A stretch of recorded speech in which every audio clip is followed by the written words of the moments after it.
So I know a lot of these passport bros, and especially black men, are in my comments asking me why I'm talking about this. It's not my fight. And before anything, I'm a woman, so I'm always going to stand up for women regardless of race. And one thing that really bothers me about this is these same passport bros are the men who probably tried to hit on me in the US before they realized that we don't like them either. I'm from a town that really doesn't have that many Asian women, especially Asian women who look like me. Like I said, you guys, I'm adopted. I grew up in a white family in the Midwest, so I have no beauty standards from South Korea. I'm a thick woman. I weigh about 165 pounds. I'm 5'5", so honestly, the brothers like to holler, and they still do. Regardless of what some men in the comments are trying to say, that black men aren't checking for Asian women. Yeah, right. Check my DMs. But anyway, pretty much every time I met a black man, he thought it would be a flex to say something like, yeah, I like my women foreign. I like my women exotic. And I don't know why they decided to say that to me, if they thought it would make me feel good or something, but for me, it's always a red flag. And so I would dig in a little bit further and say, well, what do you mean by that? Like, because I'm a white girl on the inside. My family is white. I grew up in a white community in a small town in the Midwest, so I might look exotic, but I'm Wonder Bread white on the inside. So anyway, whenever these guys would say this, I'd be like, well, you're about to be in for a big disappointment if you're expecting a submissive, docile Asian to take care of you. But it really bothered me when these guys would say, yeah, I don't like black women, because that's what it always came down to, that they didn't date black women regardless if they were black or not. And their moms are black, their sisters are black, their cousins are black. I'm like, would you say this to their face? That's weird. So I kind of pick and prod after I already decided, yeah, I'm done with this, I'm out, because anybody who says something like that just is an immediate red flag. But it always came down to the same stupid stereotypes that black men always have to say about women. They're loud, they're masculine, they don't know how to treat a man, they wear fake hair. So what? So what? You don't have to put down an entire race of women because you have a preference. And honestly, like, I've dated pretty much every race, every ethnicity. I'm Ms. Worldwide when it comes to dating. Only common denominator is black hair and dark eyes usually. But I've never heard any group of men put down their own women more than I've heard black men do it in pursuit of other women. And I just find it really disheartening. And I understand why this divide is getting bigger, but I don't want to be a part of it. So I hate it, and I had to speak on it.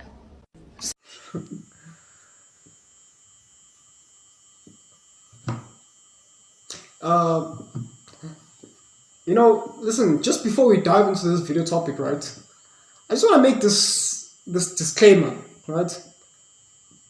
I'm doing this video topic because, first of all, disclaimer, I'm not the type of person who usually talks about race in that fashion.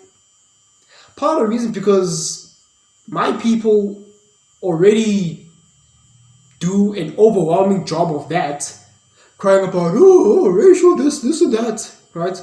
So I tend to stay clear from those types of topics because I don't want to be painted in the same light.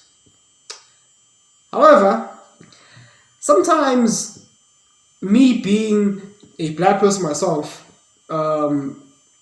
there's certain things that I cannot escape. There's certain types of treatment that I cannot avoid, whether I like it or not. It's inevitable, right? So sometimes certain things get to, they get to a critical level where some of us are going to have to come together and, extinguish those fires, right? It gets to a point where it becomes too much, where it's like, okay, bitch, you watch yourself, right? So, welcome back to the MrShowTym podcast, and the flag is finally here, right? If you've been watching me long enough, you've been seeing somewhere here a little note that says new RS flag coming soon. Well, it's finally here, right? South Africa's elite flag is finally here, courtesy of MrShowTym, yours truly, right? So, without further ado, let's dive into the topic. You saw the Asian woman at the beginning of the video, right? And I'm gonna try to simplify it.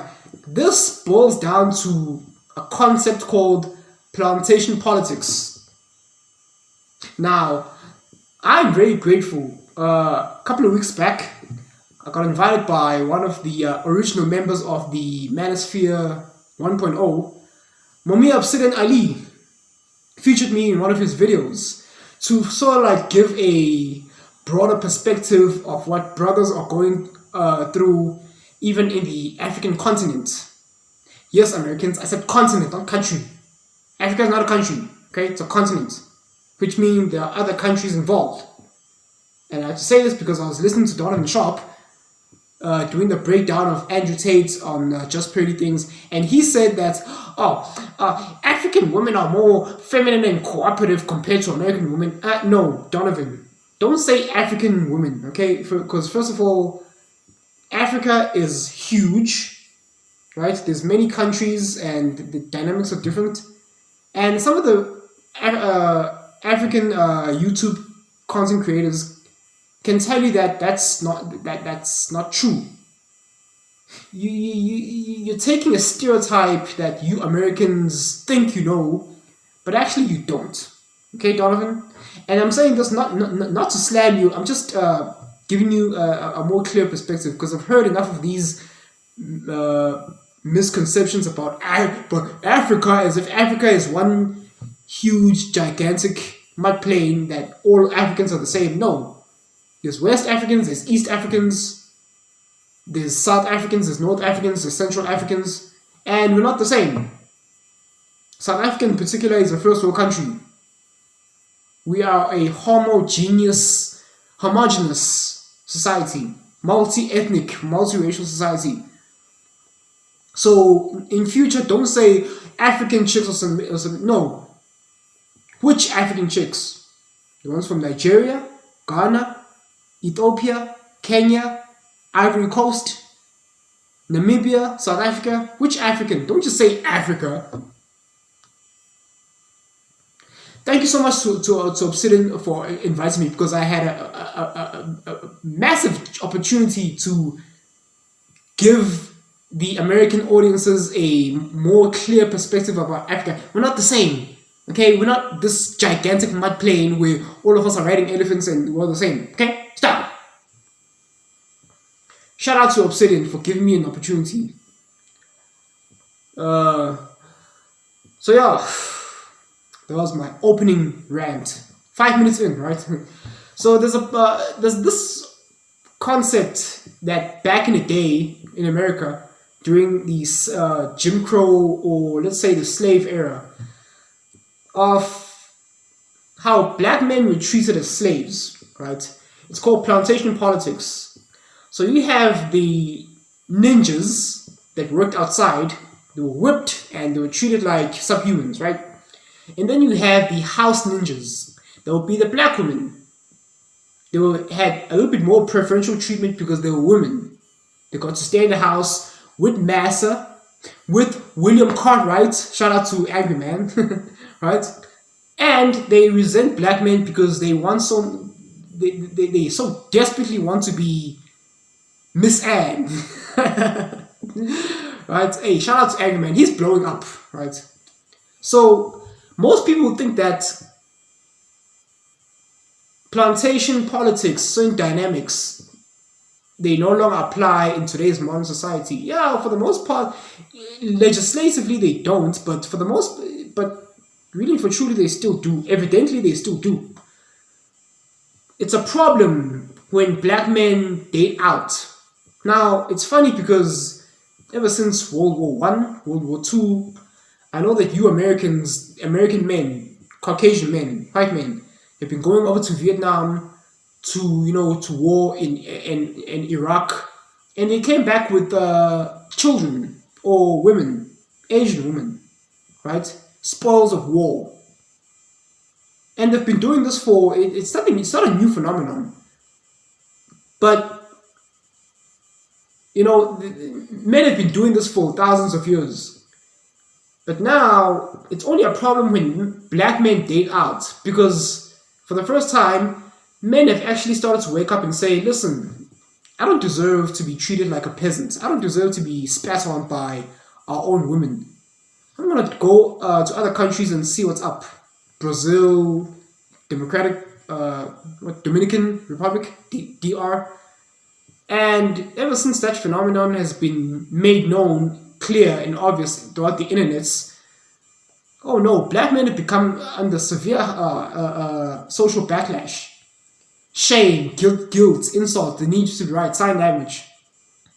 How dare you, black men. Remember slave plantation politics. It's a problem when a black man is upgrading in life. It's a problem when a black man is winning in life. Now, what I've noticed with myself, society doesn't take too kindly of black men excelling too much past their expectations.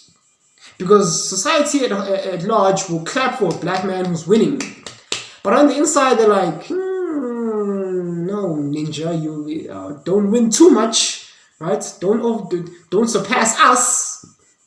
Now, we have a problem challenging the greater society, but we have even a bigger problem facing our own people, specifically black women.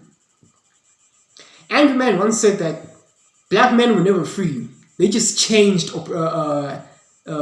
slave masters. Went from William Cartwright to, Latasha or Keisha, right? With the bonnet and weave.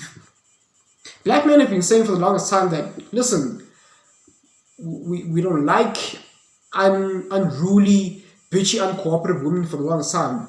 And black women don't care. Because they don't respect black men. Now, I'd like to refer to the movie Color Purple. That movie has championed black women.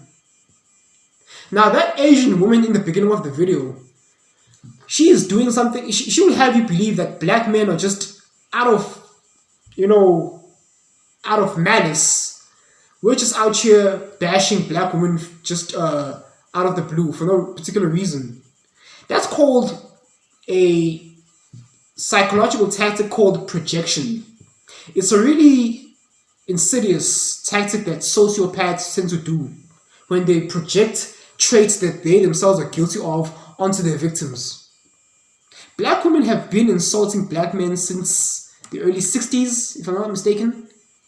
Americans, in the comment section below, correct me. Black women are not, listen, which group of women are known to be out there on video camera, on the mainstream media, just straight out disrespecting, yelling, and hitting their own group of men? Which race? Black women, right? Now, this Asian woman will have you believe that, it's black women who it's black women who are the victims. No, it's quite the opposite. It's the black men who are the victims. Remember the concept? Projection? She's saying that black men are the ones bashing black women because of preference. No. Black men are expressing their concerns and their reasons for being the passport bros and going overseas to find more better, suitable, feminine, cooperative, submissive dating partners. And of course, not only is that a problem to black women, that's a problem for other groups of women, such as that Asian woman in the intro. It's a problem when a black man dates out. It's a problem when a black man upgrades in life. It's a problem when a black man wins in life. As a black man, you are society sort of has this box for you, and you are expected to be stupid. You're expected to be the idiot. You're expected to be less than. You're expected to be the peasant. You're expected to be the useful idiot, the simp, the lab rat. And as soon as you step out of that box, as soon as you escape that plantation, they'll try to pull you by the ear by means of shame, insult, guilt, the need to be right, sign language. Shout out to Kevin Samuels, R.I.P. They'll try to shame you. Now, sadly, most men have been falling for the shaming tactic for the longest time, up until recently. And black men are finally saying, no, we deserve women who will treat us better. We deserve human dignity. We deserve to be treated with respect by not only our own group of women, but by women, period, because we are men. That right is ordained by God. As a man, we have rights to be respected as a man, right? Now, this society has gone to the extreme levels of black male emasculation, and it's sad because a lot of black men, especially in my part of the world, have accepted it. They have this defeatist mindset. They think that this default, bitchy, rude, disrespectful, obnoxious treatment from black women is normal. And we're here to say, no, black men, listen, you'll get better respect from other groups of women. I can personally testify that to myself. I've been involved in an interracial relationship. Listen, I've been imprinted by a white woman back in high school. And ever since then, I've never turned back. I have never looked back. Because once you get a sniff, once you get a taste of something better, you'll never want to go back. No sentient, logical thinking, red-blooded human being would go back. But again, it's a problem when, hey, listen, white men have been dating out like crazy because they have first dibs on pretty much every group of women, except for Persian women. Persian women are loyal to the men. But when black men date out, it's a problem. I've watched that interview done by Elania Van Zandt when black men were expressing their concerns and their reasons, their bad experiences dealing with black women, their mothers treating them badly, and their experiences with black women, in the past, and now they've decided to hey, listen, Becky over here is treating me better. Becky over here cooks for me. She washes my clothes. She does my laundry. She makes me breakfast in the morning. She kisses me, hi honey, how was your day? She cares. She treats me like a man when I get back from work. And of course, Elania Van Zandt she went full berserker on these black men. Black men are, the black race is like the hyena tribe, where the females are the dominant ones, are the ones calling the shots, and the males are the ones that are neglected and are left to starve. Right? So, yeah, that was really disgusting by Elania Van Zandt, that interview, really disgusting. Because those black men were expressing their genuine concerns and experiences from disrespectful black women. But oh no, you should just take the abuse, black man.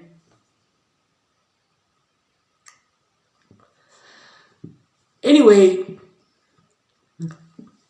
again, it all boils down to slave plantation politics. As soon as a black man successfully escapes the plantation, gets himself a non-black woman to date, as soon as a black man starts winning in life, they will track him down, they will pull him down, metaphorically speaking, by means of shame, insults, guilt, and need to be right. How dare you? Shame, shame, shame. Meanwhile, black women are the ones, whenever they get an opportunity to date out, they're the ones bigging each other up. Like one Serena Williams, I haven't heard black women call each other out and say, hey, listen, don't talk to black men like that. These are your men. You can date William Cartwright, but don't disrespect black men. How dare you? You're a sellout. You hate yourself. You see, they want to say black men hate themselves when they date interracially. But funny enough, black men are not the ones wearing colorful blue eye contact lenses and wearing blonde straight hair weaves and bleaching the skin. It's not black men who are doing it. Who's doing it? Black women. They're the ones that hate themselves. They're the ones that can't stand to, step outside their door without wearing blonde weaves and blue eye contact lenses and, sounding like Becky whenever they're dealing with William Cartwright, and then they code switching the way they're dealing with a Negro. Listen, we are calling out the hypocrisy. We are tired of the emasculation of the black male image, and we're here to wake up further black men, and we're here to tell you that, hey, listen, the grass is green, the grass is greener on the other side. You get better treatment. Listen, women are women across the board. I'm not saying that, you know, certain groups of women are better, but you get a step above, a better deal dealing with other groups of women, because they come from a culture of security and where they're feminine, to say the least. Now, due to feminism, it's collapsing all around. But at least with other groups of women, non-black women, white women, Asian women, you get a better deal. And hence why I say passport bros are well justified to go overseas and seek better suitors. It's time to sell out. Do you hear that, Dr. Umar Johnson? 18 minutes past. Anyway, if you've listened to me this far, please do me a favor. Please share this video. Like the video. Black men need to wake up. We are men. We are deserving of fit, feminine, friendly, cooperative, submissive women, whether they're in America or in South Africa, a first world country, or other countries that we choose, that we please, right? Countries of our choosing. We are worthy of respect. Like the video, please comment, subscribe, and thanks for listening. Cheers.